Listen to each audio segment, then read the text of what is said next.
하나님이 주시는 말씀과 하나님이 주시는 은혜가 우리를 덮을 때 진짜 개인도 살고 가정도 살고 교회도 살고 나라도 살고 민족도 사는 줄 믿으시기를 바랍니다. 그래서 오늘도 그 은혜가 우리에 임하게 하시고 그 능력이 우리를 덮어서 우리의 삶을 춤추게 하고 우리의 심장을 뛰게 하고 우리를 예배자로 쓰게 하는 복을 누리시기를 주님의 이름으로 축복합니다. 사도 바울이요 예수님께 잡혀서 한평생을 주와 복음 위에서 살았습니다. 그런데 그가 지금 이 에베소 지역에 와서 보니까 온갖 우상과 철학과 거짓이 난무합니다.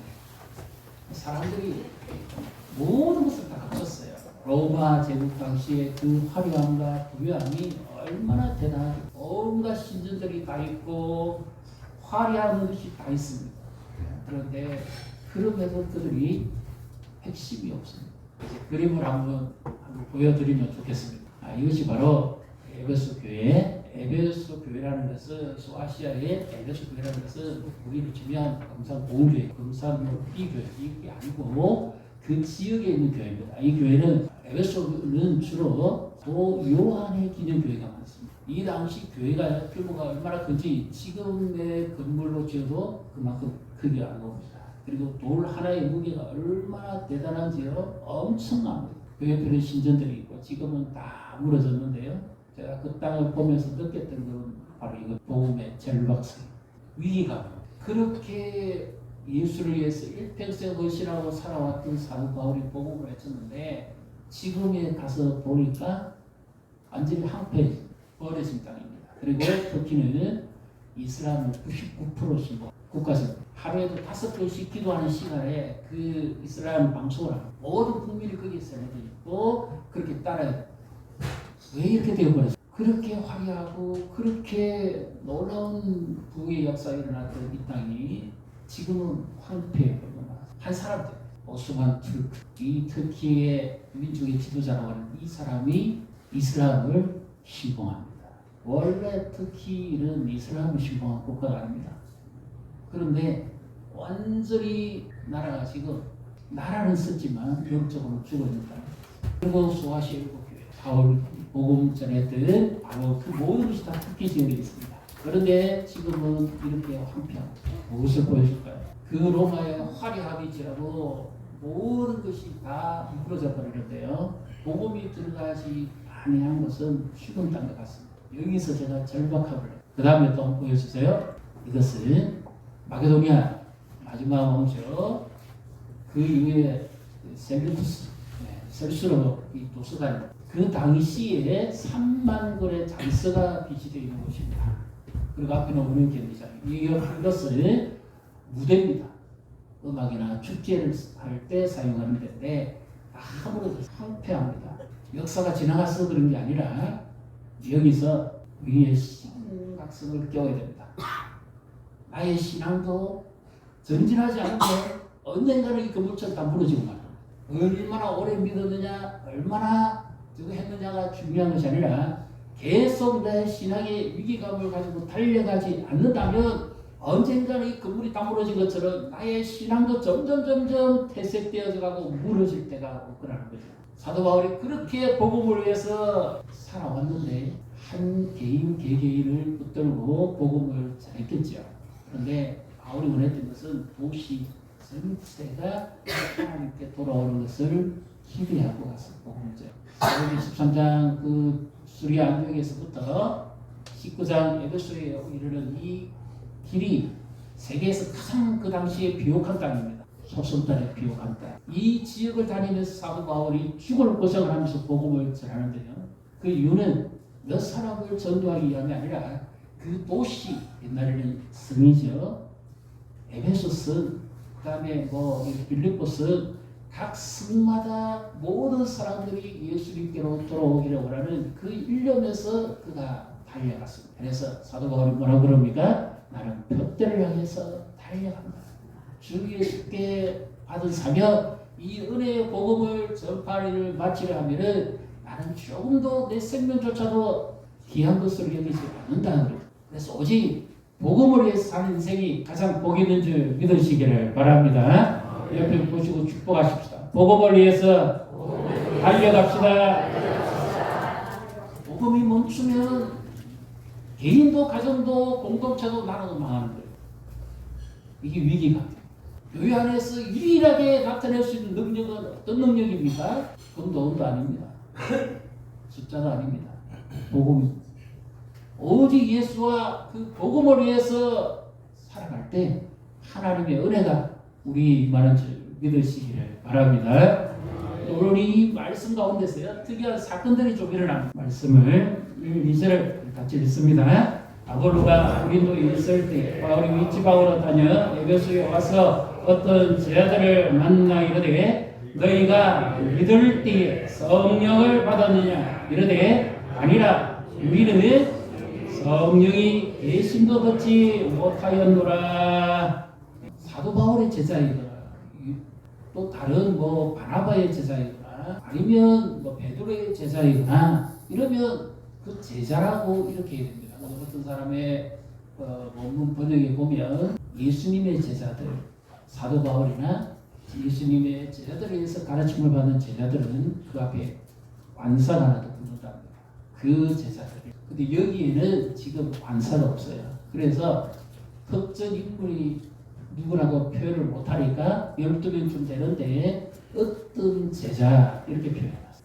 어떤 제자. 이들은 어떤 특징이 있을까요? 사도 바울이 아무리 봐도 이 사람들이 좀 이상합니다. 신앙생활을 하는데 알기는 많이 아는 것 같은데 연수는 오래된 것 같은데 그들의 삶 속에 뭔가가 나타나지 않습니다. 복음적 삶의 형태가 나타나지 않습니다. 그래서 궁금해서 그들에게 지금 물어보고 있죠. 어떻게? 그러니까 믿을 때 성령을 받았느냐 그러니까 그들은 성령을 계시도 듣지도 못했다 이렇게 표현을 할 정도입니다. 이것은 어떤 의미일까요? 정말 성령에 대해서 무지해서 몰랐다는 뜻일까요? 그런 뜻이 아니라 이들은 대단한 자부심을 가지고 있는 심지어 누구의 제자일까요? 3절 4절 같이 읽습니다. 바울이 이르되 그러면 너희가 무슨 세례를 받았느냐 대답하되 요한의 세례니라. 바울이 이르되 요한이 내게 세례를 베풀며 백성에게 말하되 내 뒤에 오신 이를 믿으라 하였으니 이는 곧 예수라 하거늘. 이들은 어떤 사람입니까? 오순절 이전에 물론 에베소 지역에 왔겠지만 이들은 대단한 자부심이 있는 사람입니다. 누구 제자세요? 세례요한의 제자. 그러니까 이들은 당당한 겁니다. 성경도 많이 알고 더군다나 그들의 스승이 바로 세례요한이니까 얼마나 대단하겠어요. 그래서 그들은 자기 신앙에 스스로 그렇게 만족하고 살았어요. 세례요한의 제자니까요. 예수님보다도 먼저 사도 바울보다도 훨씬 먼저 신앙의 여론을 가지고 굳이 우리를 치면 여론이 오래됐거나 모태 신앙이 된다고 봐야 되겠죠. 그러니까 그들은 자기의 신앙에 길들여져서 지금까지 그렇게 살아왔습니다. 여기서 우리가 한 가지 깨달을 하나 있습니다. 복음적 아이들을 만나지 못하면 내 신앙에 변화가 없다는 겁니다. 이들 계속 있었으면 어떻게 되겠습니까? 우리는 세례요한의 제자야 이래가지고 내가 예수 믿은 지 몇 년이 됐어. 나는 날 때부터 경력도 좋고 오래 믿은 것도 좋습니다만 더 중요한 건 뭐가 있어야 되죠? 복음적 삶이 나타나야 되는데 이들은 그게 없었어요. 인간의 힘만 가지고 되는 게 아닙니다. 경력만 가지고 되는 게 아닙니다. 하나님의 은혜를 주셔야 되고 하나님의 능력을 받을 때 진정한 삶이 변화되고 신앙이 변화되는 줄 믿으시기를 바랍니다. 그래서 사도 바울이 그들에게 예수 그리스도의 복음을 전합니다. 세례요한이 뭐라고 외쳤느냐? 내 뒤에 오실 이가 불과 성령으로 세례를 주시라. 그러니까 너희는 준비하라. 회개하라. 그 세례를 전파했지요. 못하면 그냥 갑니다. 저 우리나라의 통계청에서 조사를 했는데요. 어제 제가 봤던 것 같아요. 가정별 행복 지수를 파악을 했는데 과거에 비해서 우리 부모님들이 사는 세대에 비해서 지금의 3040 세대들이 살아가는 이 가정이 행복감이 절반도 안 된대요. 과거에는 정말 어렵게 살고 못 살고 막 운전에 줄 서서 기다려야 되고 버스 기다려야 되고 때로는 끼리도 걸려야 되고 그런 시대였잖아요. 그때의 행복감에 비해서 지금은 모든 것을 다 갖췄고 모든 것이 다 최신식이고 상상하지 못할 문화의 혜택을 누려가면서도요. 지금 행복감이 가정이 그 부모의 행복함에 절반도 안 된답니다. 그리고 비혼뿐만 아니라 육아 때문에 서로 싸워서요. 가정이 행복하지가 않아요. 힘만 있으면 무엇이든지 하고 열심히만 하면 성공을 이룰 것 같고 행복할 것 같은데 아닙니다. 가이드가 필요해요. 근데 이것을 보고 제가 우연히 또 한번 봤습니다. 목회 데이터에서 통계를 봤는데 어떤 일이 벌어졌느냐. 지금의 교회에서 성도들이 행복에 만족감을 느끼는 것이 과거에 비해 절반도 안 된다. 교회가 영적 즐거움이 없으니까 가정에도 가니까 즐거움이 별로 없어요. 절반밖에 안 돼요. 여러분은 행복하십니까? 신앙생활에 만족하십니까? 나에게 가이드가 필요하지 않습니까? 내 힘만 가지고 노력하고 내가 지금까지 살아왔던 신앙대로만 가면 뭔가 이루어질 것이라고 열심히 노력을 하는데 결과가 있습니다. 내 신앙 이대로 가만히 있으면 돼요. 교회 와주는 것만도 감사하죠. 교회가 무슨 잘못이 있습니까?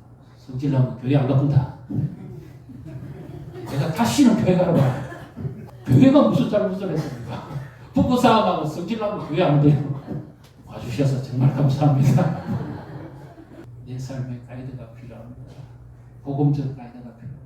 이들이 사도 바울을 만나지 못했다면, 복음의 가이드를 듣지 못했다면 이들은 여전히 나는 세대가 제자야 그렇게 살아서 가요. 인간 노력만 한다고 해서 가정생활이 행복하지 않습니다. 열심히만 하면 된다고 우리는 다 그렇게 배워왔습니다. 무엇도 돼도 열심히만 해라 그렇게.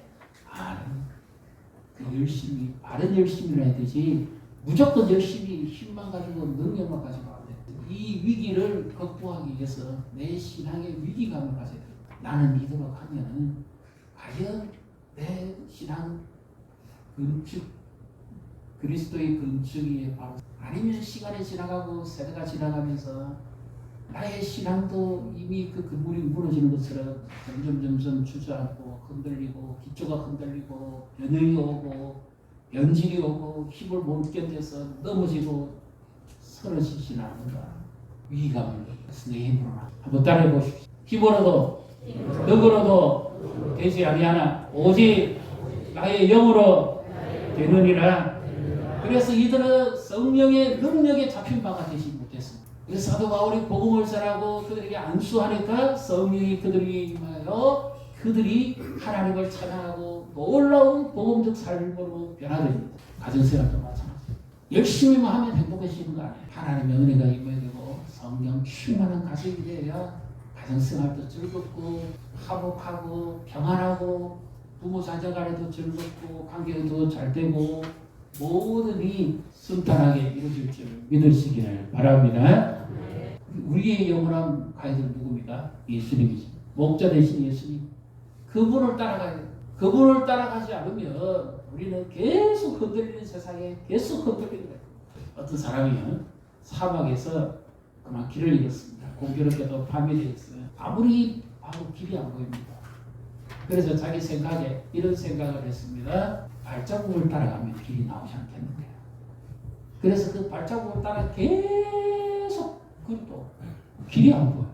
계속 돌다가 보니까 재산이 나중에 한 가지 깨달은 게 있습니다. 그게 뭐죠? 자기 발자국이었어요. 밤새도록 자기가 밟았던 발자국과 빙글빙글 계속 돌았던 거예요. 그러다가 비로소 늦게 깨달았습니다. 북극성을 보고 방향을 찾으라 그랬지. 그래서 그 북극성을 보고 길을 따라가니까 마침내 사막에서 벗어났습니다. 흔들리는 세상에 내 노력, 내 발자국, 내 힘으로 아무리 쫓아다녀도 탈출구를 찾아내지 못합니다. 영원히 변함없이 진리 대신 예수 그리스도를 따라가야만 비로소 내 인생의 탈출구가 나오고 인생의 문제의 해결자를 만나게 되고 목자 되신 주님이 우리와 함께 하실 때만 우리는 누울 수 있고 소생할 수 있고 보호받을 수 있고 힘을 얻을 줄 믿으시기를 바랍니다. 옆에 보시고 축복하십시다. 목자 되신 주님만 따라갑시다. 또 한 부류가 나옵니다. 어떤 부류가 나옵니까? 사도 바울이 복음을 해당에 가서 전했는데 석 달 동안 가르치다가 이제 담대하게 하나님의 말씀을 집중적으로 강론합니다. 8절 9절을 같이 읽습니다. 바울이 해당에 들어가 석 달 동안 담대히 하나님을 바라여 강론하며 권면하되 어떤 사람들은 마음이 크고 순종하지 않고 무리 앞에서 이 돌을 비방하거늘 바울이 그들을 떠나 제자들을 따로 세우고 두란노 수원에서 날마다 방문하니라. 아멘. 여기에도 보면 또 구절에 어떤 사람들이 나옵니다. 하나님의 말씀이 전파되지는 중에 또 어떤 사람이 나옵니다. 오늘 어떤 사람, 어떤 제자, 어떤 사람 역시 또 특정이 누구라고 지정할 수 없는 어떤 사람인데 그 부류의 사람들이 있었다는 말이죠. 그분들은 어떤 사람들입니까? 마음이 굳어진 사람. 하나님의 말씀을 열린 마음을 갖고 기쁘게 받아야 되는데 이들은 마음이 굳어져 있었어요. 마태복음 13장에 예수님께서 천국 비유에 관한 말씀을 하실 때 4가지 파트에 관한 비유를 하거든요. 그 중에 마음이 굳어진 특징을 가진 밭이 어디입니까? 길가에 떨어진 씨앗. 길가밭이 굳어져 버렸어. 황폐해져 버렸어. 그래서 농사도 지을 수 없고 그 땅에서는 아무런 나무의 열매를 기대할 수가 없어. 굳어져 버립니다. 딱딱하게 닫혀버린 마음을 말하는 거죠. 그러니까 하나님의 말씀이 전혀 들어가지 순종하지 않습니다. 그러나 어떤 사람이 복이 있습니다. 옥토에 심기는 씨앗은 30배, 60배, 100배의 결실을 맺습니다. 우리는 어떤 심령이 되어야 되겠습니까? 하나님 앞에 예배해 나오시기를 즐거워하시고 잘하셨습니다. 그렇다면 우리의 마음이 문제입니다. 어떤 마음이 되어야 될까요? 옥토와 같이 부드럽고 순하고 열매 맺는 마음 되시기를 축복합니다. 우리의 마음이 열려 사람이 뭔가 대화를 해도 마음이 열려야 대화를 하죠. 가르침도 마음이 열려야 가르치죠. 머리를 넣어서는 안 되죠. 하나님의 말씀에 대해서는 마음이 열려야 돼요. 마음이 열려서 그 말씀의 능력이 내 심령에 임하게 해야죠. 예배를 위해서 기도하시고 사모하시고 주의 말씀을 내 마음판에 새겨야 돼요. 머리에 새겨서 내 기억인 것이 하나님의 말씀이 오늘도 내 심령에 임할 때 그 말씀 안에서 우리의 삶이 힘을 얻고 변화될 줄 믿으시기를 바랍니다. 마음이 주의 손에 잡혀 그래야 놀라운 부의 역사가 일어나게 됩니다. 목장 모임 하실 때도 교회 학교에서도 말씀을 가르치는데 마음이 열리도록 기도가 해요. 하나님의 은혜가 임해 언제는 마음이 열려서 하나님 앞에 말씀을 들어요. 그리고는 이제 한 가지 우리가 예수를 구주로 믿을 때 성령이 내 안에 내주하시고 우리가 그리스도인이 됩니다. 예수의 사람이 됩니다. 그것으로 만족하지 말고 세례 요한의 제자처럼 하지 말고 이 어떤 사람들처럼 마음을 닫지 말고 우리가 해야 될 것이 있습니다. 무엇일까요? 성령의 충만함을 받아요. 예를 들면 이렇습니다. 청취 남녀가 연애하고 사랑해서 이제 가정을 이루기 원합니다. 그래서 결혼식을 합니다. 결혼식은 한 번 하죠. 결혼식을 날마다 하는 사람이 있습니까? 예수님과 우리의 결혼식은 내가 죄인됨을 고백하고 예수님이 나의 구주임을 믿고 영접하는 거 한 번 합니다. 그러나 그 다음에 뭐죠? 결혼 생활을 이어가야 돼요. 부부가 가정생활을 이루시려면 결혼식만 하고 생활이 안 이루어지면 어떡합니까? 예수님과 내가 영적인 결혼식을 했다면 신랑 되신 것 중이다. 이제는 생활을 같이 하고 따라가야죠. 이것이 성령의 충만한 삶으로 들어가는 겁니다. 그래서 에베소 5장 18절에 어떤 말씀이 있습니까? 술 취하지 말라. 이는 방탕한 것이니 오직 성령의 충만함을 받으라.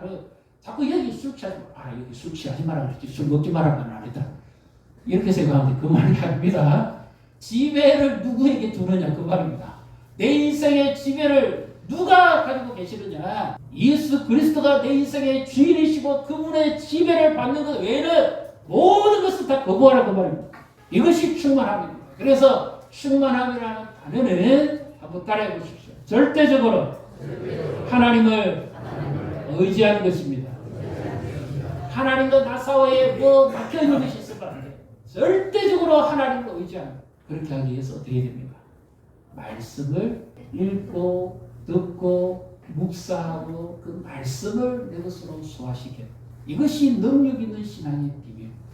왜 사도 바울이 에베소에 가서 그 타락하고 역지기 학편 지역에 가서 말씀을 그러면서 말씀이 들어가야 사람의 혼과 영과 감절과 골수가 찔려 쪼개물 받고 하나님이 기뻐하시는 뜻이 무엇인지를 깨달아 알게 되기 때문에 10절 같이 읽습니다. 두 해 동안 이같이 하니 아시아에 사는 자는 유대인이나 헬라인이나 다 주의 말씀을 듣더라.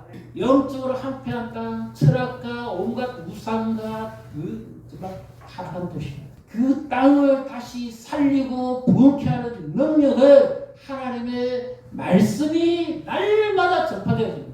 그래서 우리도 예배 생활도 잘하시고 봉사 생활 잘하시는데 그것으로 만족하지 말고 날마다 말씀이 나에게 인도하는 대로 따라가요. 이것이 정말 성숙한 신앙이에요. 예배에서 신앙생활하고 다른 것으로 마치지 마시고 날마다 말씀을 의지하고 내가 기도했을 때 마침내 하나님께서 그 말씀대로 내게 이루어지는 것을 경험해야만 진짜 능력 있는 신앙생활을 할 수가 있어요. 이것이 없이는 신앙이 다 무너지는 거예요. 건들리는 위기감에. 영원히 변하지 않는 하나님의 말씀 앞에 자기 자신을 세우고 그 말씀 위에서 날마다 말씀하시는 하나님을 따라가요. 이것이 참된 신앙이에요. 몇세 동안을 하나님 말씀을 저버리고 주일에 와서 흠뻑 은혜를 받으면 되지. 그건 아닙니다. 날마다 하나님의 말씀을 가까이 하고 그 말씀을 의지하고 나아갈 때 성령이 우리 위에 임하십니다. 믿습니까? 성령 기도원에 가서 받는 게 아닙니다. 교회에서 예수는 어떤 개구리가요. 그만 펄딱펄딱 뛰다가 우유통에 빠졌습니다. 우유통에 빠지니까 개구리가 스스로 이렇게 생각했습니다. 어차피 죽을 몸인데 그냥 호로록 하고 죽어버렸습니다. 그런데 또 다른 개구리가 펄딱펄딱 뛰다가 역시 우유통에 또 빠졌습니다. 근데 이 개구리는 살아남았습니다. 어떻게 살아남았을까요? 밤새도록 헤맸습니다. 밤새도록 휘저으니까 우유가 뭐로 바뀌죠? 치즈가 되고 딱딱하게 우유를 볼칵히 넘어버렸어요. 성령 충만한 개구리는 우유탕에 빠져도 밤새도록 휘저습니다.